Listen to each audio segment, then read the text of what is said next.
होली का पवित्र त्योहार है। आज सभी लोग अपने भारत में होली का पर्व मना रहे हैं। होली क्यों मनाई जाती है? होली मनाने का उद्देश्य क्या है? पुराणों के अनुसार कथा आती है कि प्रहलाद की बुआ होलिका थी और हिरण्यकश्यप और हिरण्याक्ष दो भाई। हिरण्यकश्यप हिरण्याक्ष को विष्णु भगवान ने मारा था। उसका बदला लेने के लिए हिरण्यकश्यप विष्णु भगवान पे जलता था और उसका जलने का कारण यही था कि उसके भाई को हिरण्याक्ष को प्रहलाद के चाचा को विष्णु भगवान ने वरा अवतार में मारा था, ऐसी कथा आती है। और ये प्रहलाद भक्त जो है उनकी भक्ति करते थे, उनका नाम स्मरण करते थे और ये उनके पिताजी हिरण्याकश्यप को पसंद नहीं था। तो हिरण्याकश्यप प्रहलाद को मरवाने के लिए अनेक षड्यंत्र किया। कहते हैं हाथी से कुचलाने का प्रयास किया, समुद्र में फेंक दिया, पहाड़ से गिरा दिया, ऐसी ऐसी उनकी कथाएं आती हैं। परंतु प्रहलाद कहते थे कि मुझे नहीं मार सकते आप, क्योंकि मैं मर नहीं सकता, मुझे नहीं मार सकते। पर वास्तव में सज्जनों, मरता क्या है? मरता हमारा शरीर है। आत्मा अविनाशी है, वो कभी मरती नहीं, उसे कौन मार सकता? गीता भी कहती है कि वो पानी में नहीं गल सकती, अग्नि में नहीं जल सकती, उसे गोला बारूद से नहीं उड़ा सकते। आत्मा तत्व अविनाशी तत्व है, वो नहीं मर सकता। पर लोग उनको मारना चाह रहे थे।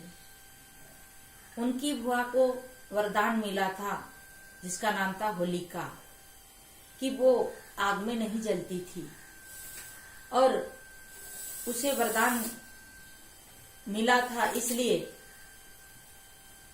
हिरण्याकश्यप ने प्रहलाद को मरवाने के लिए उसकी बहन को आदेश दिया और वो अपने भतीजे को लेकर गोद में बैठ गई, ताकि अग्नि लगाकर चारों तरफ से और बीच में वो बैठ गई आग में, कि ताकि ये जलकर भस्म हो जाएगा, मैं बच जाऊंगी। हुआ क्या? वो तो नहीं जला, पर वो ही उस आग में जल के भस्म हो गई। सज्जनों, जलता कौन? जो दूसरे का बुरा करता है वही जलता है। मिटता कौन? जो दूसरे का बुरा सोचता है। जो पवित्र आत्मा होती है, सज्जन व्यक्ति होते हैं, उनको कोई मार नहीं सकता। लोग मारने का प्रयास तो करते हैं पर उन्हें मार नहीं सकते। होलिका जल गई परंतु प्रहलाद जी बच गए। कहने का मतलब है कि हम दूसरे के प्रति गड्ढा खोदेंगे तो स्वयं उस गड्ढे में गिरेंगे। दूसरे को हम नीचा दिखाएंगे तो स्वयं नीचा देखना पड़ेगा। दूसरे को दुख देंगे तो स्वयं दुख भोगना पड़ेगा। जो दूसरों के लिए गड्ढा खोदता है वो स्वयं उस गड्ढे में जाकर गिरता है। कहते हैं, एक कहानी आती है, एक छोटा सा बच्चा रोड के एक साइड में गड्ढा खोद रहा था। उधर से पति और पत्नी दोनों ही चले आ रहे थे। पति और पत्नी ने देखा, दोनों दंपत्ति ने देखा, ये बच्चा क्या कर रहा है। बच्चा से कहा, बेटा क्या कर रहा है तू? रास्ते के किनारे गड्ढा खोद रहा है और कोई व्यक्ति देखकर नहीं चला तो इस गड्ढे में गिर जाएगा, तू गलत कर रहा है। बच्चे ने कहा, मैं गलत नहीं कर रहा हूँ, मैं तो सही कर रहा हूँ। गड्ढा मैं इसलिए खोद रहा हूँ कि रास्ते चलने वाले देखकर चले। अगर वो देखकर नहीं चलेगा तो गड्ढे में गिरेगा। मैं इसलिए गड्ढा खोद रहा हूं कि रास्ता चलो, आउट मत चलो, गलत मत चलो। अगर गलत चलोगे तो गड्ढे में गिरोगे। ये गड्ढा कहता है कि जो रास्ता छोड़ के चलेगा वो गड्ढे में गिरेगा।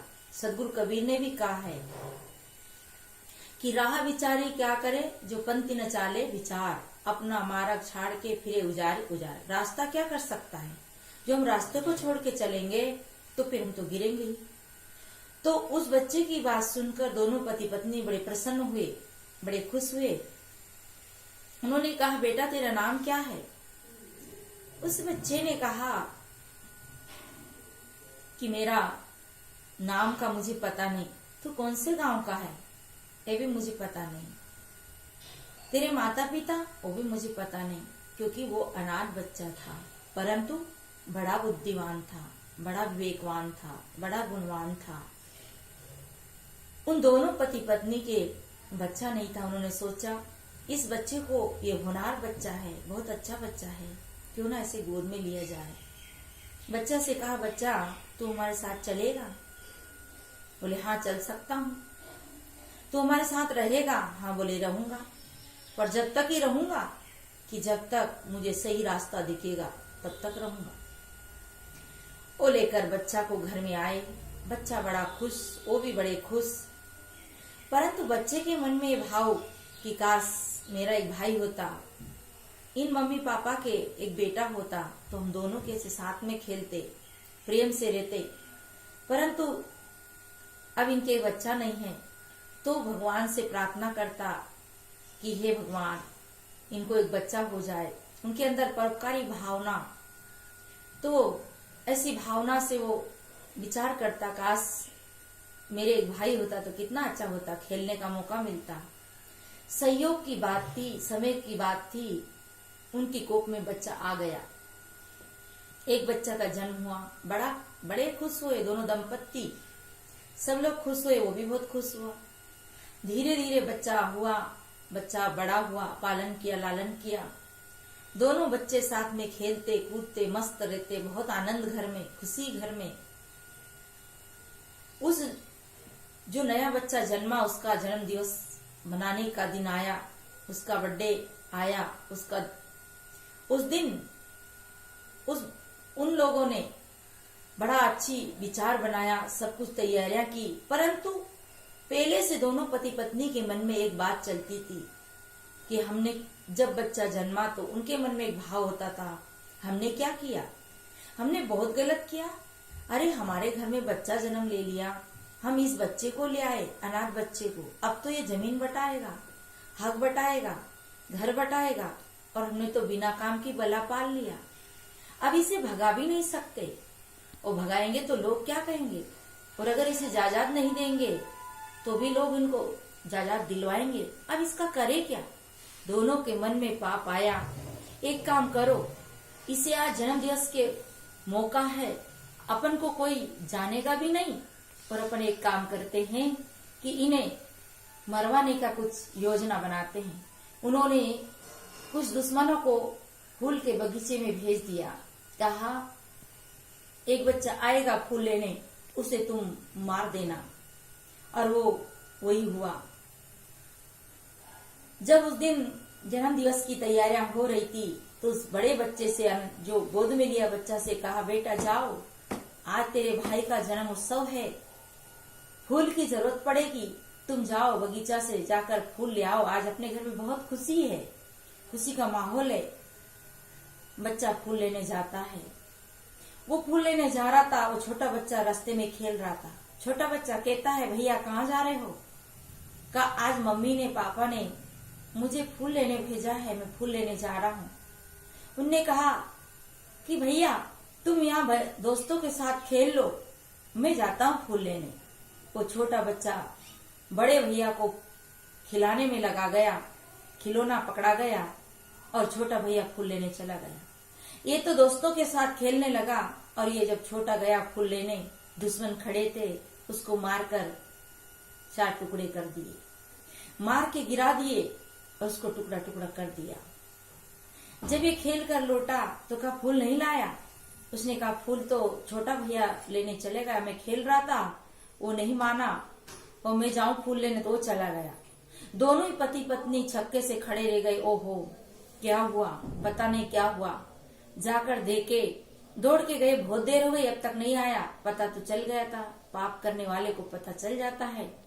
गया तो देखते हैं कि वहां वो मुर्दा पड़ा था, मरा पड़ा था।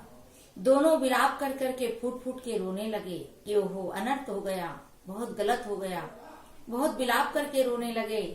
जब ये भी पहुंचा तो ये भी रोने लगा। और इसने क्या किया, दोनों को रोता हो देखा और अपनी गठरी मुटरी, अपना कपड़ा जो था उसे अपनी पोटरी बांधी, अपनी गठरी बांधी और जाने लगा।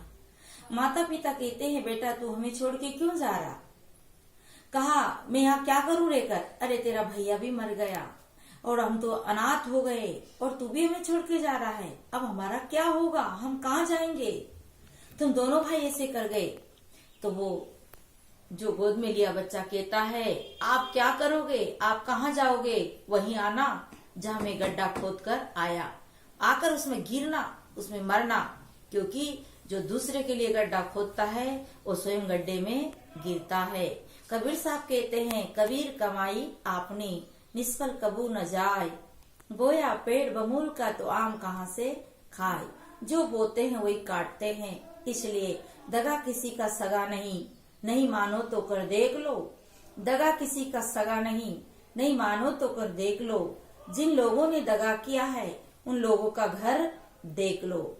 शक्कर दे शक्कर मिले, टक्कर दे टक्कर मिले, नेक का बदला नेक दे, नहीं तो कर देख ले।